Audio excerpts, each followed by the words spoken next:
Hi, my name is Jess Oquist, and I am a college student at the University of North Texas.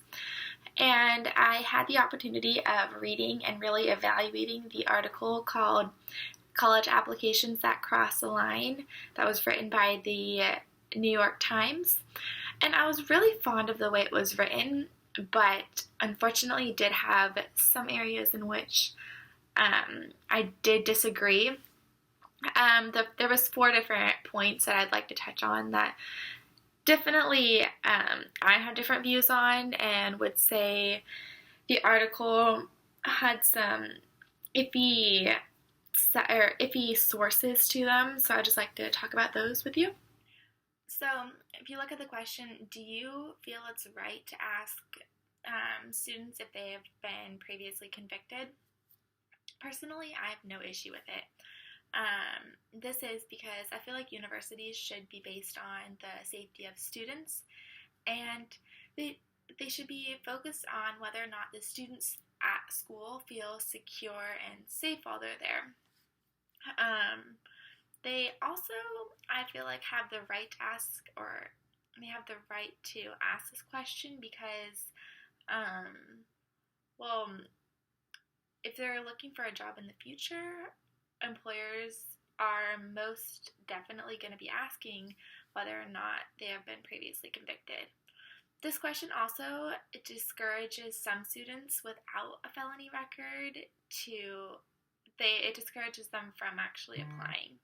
So we'll go and look at those 4 points and dig deeper into why I feel so strongly about each of them. So first off, when we look at the safety of the students, we see in the article the colleges that cross the line in the application process that they really are concerned about the feelings of the students that are applying, or the past felons that are applying, when really shouldn't we be concerned about the actual feelings of the students that are applying that do not have a criminal background?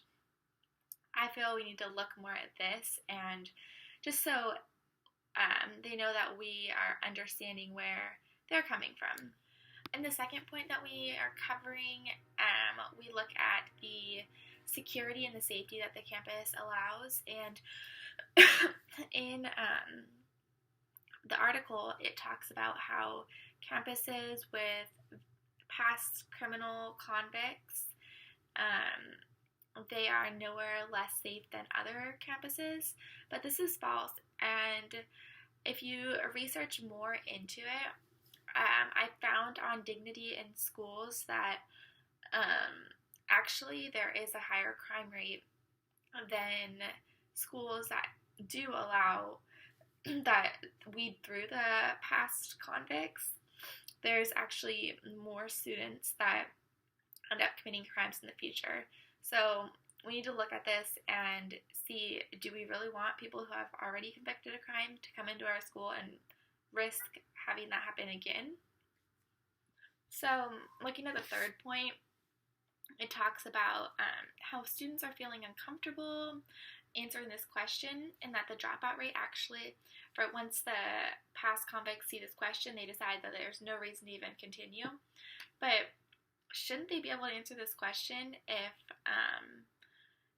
when they're trying to go get a job in the future, they are going to have to check this box on the application process? Because majority of employers nowadays actually ask this question, and the student should be prepared to answer this question to the best of their knowledge for this to affect their future. So basically, to conclude, I just wanted to state that overall, we all need to be living by the rules, and when we don't, it is our right to pay the consequences. And with this question, I think it brings into effect the importance of why we need to actually be following the rules from the beginning, not just following them from when we turn 18 or after we apply to college. No, we need to, as citizens of the United States, we need to be following the rules from the beginning. And I feel like this question needs to say on the application process in order to show and secure the safety of our students that are obeying from the beginning. Thank you.